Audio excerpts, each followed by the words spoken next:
এক ছোট্ট গ্রামে ফটিক নামে এক গরিব কিন্তু পরিশ্রমী মানুষ বাস করত। তার ছিল একমাত্র ছেলে রবি। সংসারটা ছোট হলেও ভালোবাসার অভাব ছিল না। কিন্তু একটা বড় সমস্যা ছিল, রবি ছিল খুবই অবাধ্য। ফটিক সারাদিন খেটে সংসার চালালেও রবির কোনো দায়িত্ববোধ ছিল না। সে সারাদিন শুধু বন্ধুদের সাথে আড্ডা দিত, হাসি ঠাট্টা করত আর এদিক ওদিক ঘুরে বেড়াতো। রবি বাবা, পুকুর থেকে এক বালতি জল এনে দে, উঠোনটা গোবর দিয়ে লেপতে হবে, অনেক কাজ পড়ে আছে। আমি পারবো না, এসব নোংরা কাজ আমি করব না, তুমি নিজেই করে নাও। কি বললি? আমি সারাদিন একা খেটে মরি আর তুই একটু সাহায্য করতে পারবি না? বাবার কষ্ট তুই কবে বুঝবি রে বাবা? সব সময় তুমি শুধু বলো রবি এটা কর, রবি ওটা কর, এখন বলছো গোবর লেপতে। তুমি করো বাবা, আমি পারবো না। ফটিক যখন জোর করতে গেল তখন রবি রেগে গিয়ে দৌড়ে বাড়ি থেকে বের হয়ে গেল, যেন সে কোনো এক বড় অন্যায় থেকে পালাচ্ছে। হায় ভগবান, কি ছেলে জন্ম দিয়ে পাঠালে আমার ঘরে! বাবার কষ্টটাই বোঝে না।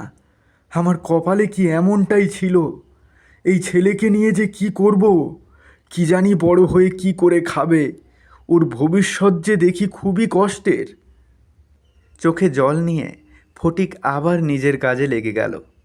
সব কাজ একাই করতে লাগলো। এদিকে রবি নিশ্চিন্ত মনে বাজারে গিয়ে একটা দোকানের সামনে দাঁড়িয়ে রইল, যেন কিছুই হয়নি। ঠিক তখনই এক বৃদ্ধ লোক ধীরে ধীরে একটা দোকানের সামনে এসে দাঁড়ালেন। বাবা, ফটিক নামে একজনের বাড়ি যাব। ফটিকের বাড়িটা কোথায় বলতে পারো? অনেক খুঁজেও তার কোনো সন্ধান পাচ্ছি না। সামনের লোক বলল তোমার দোকানে আসলে খোঁজ পেতে পারি। অনেক দিন পর তাকে দেখতে এসেছি। হ্যাঁ, চিনি, এই গ্রামেই থাকে। কিন্তু আপনি কে? কোনো আত্মীয় নাকি? ঠিক তখনই রবি সেখানে এসে দাঁড়ালো। সে কৌতূহলী চোখে সব দেখছিল। দোকানদার রবিকে দেখে বলল, এই যে, আপনি যাকে খুঁজছেন এটাই তার ছেলে। কি, তুমি ফটিকের ছেলে? আমি তোমার দাদু শফিক। বহু বছর পর তোমাদের খোঁজ নিতে এসেছি। তোমার বাবা সেই যে বাড়ি ছাড়লো, আর তো আমাদের বাড়ি মুখো হলো না। আপনি আমার দাদু? আমি তো কখনো আপনাকে দেখিনি। হ্যাঁ বাবা, অনেক দূরে ছিলাম। চলো, আমাকে তোমার বাবার কাছে নিয়ে চলো। রবি একটু ইতস্তত করলেও শেষে দাদুকে নিয়ে বাড়ির দিকে হাঁটতে লাগলো।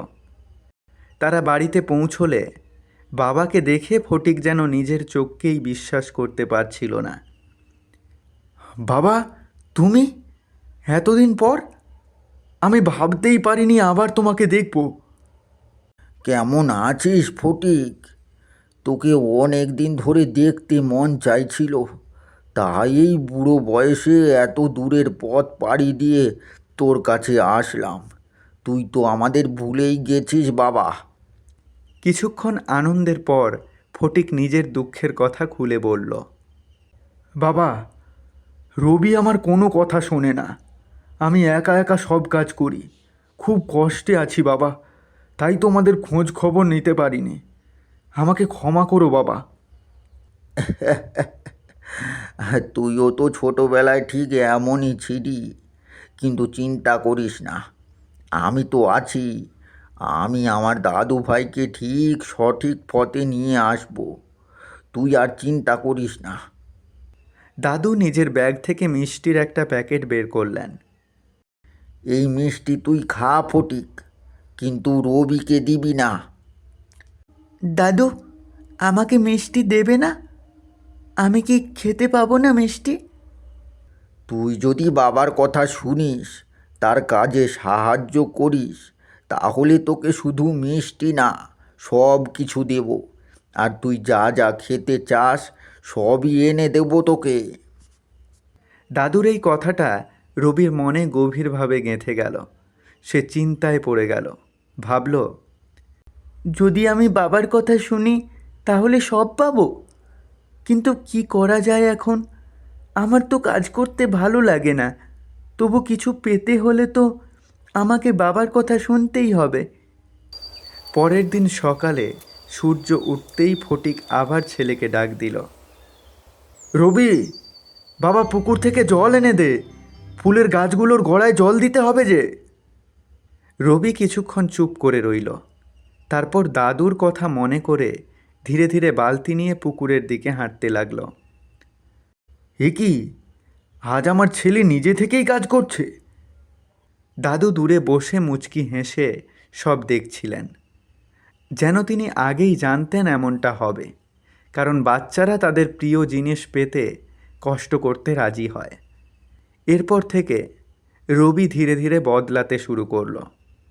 সে বাবার সাথে কাজে সাহায্য করতে লাগলো, জল আনা, উঠোন পরিষ্কার করা, এমনকি বাজারেও যেতে লাগলো।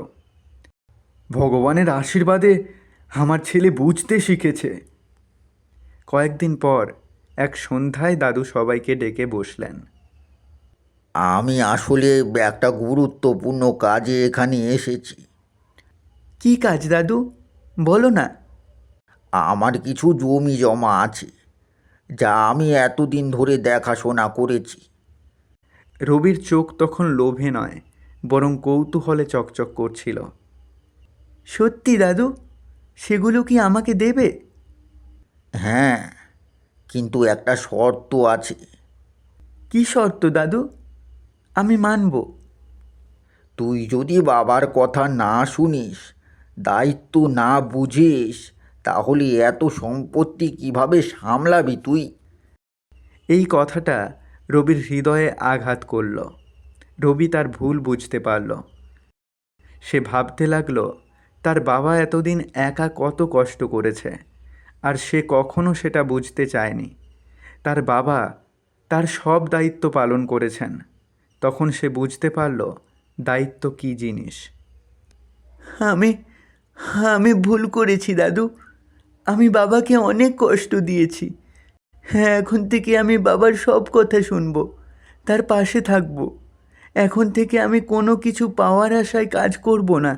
আমি এখন নিজের দায়িত্ববোধ থেকে সব কাজ করব। এটাই তো চেয়েছিলাম বাবা। রবির কথা শুনে ফটিকের চোখ দিয়ে জল পড়তে শুরু করলো। তার চোখে তখন আনন্দের অশ্রু। এখন আমি নিশ্চিত আমার নাতি সঠিক পথে এসেছে। সেই দিন থেকেই রবি পুরোপুরি বদলে গেল। সে আর আগের মতো দুষ্টুমি করতো না, বরং দায়িত্ব নিয়ে বাবার পাশে দাঁড়াতো। আর দাদু তাদের সঙ্গে থাকা শুরু করলেন। নাতিকে সব কাজে পরামর্শ এবং দিক নির্দেশনা দিতে লাগলেন।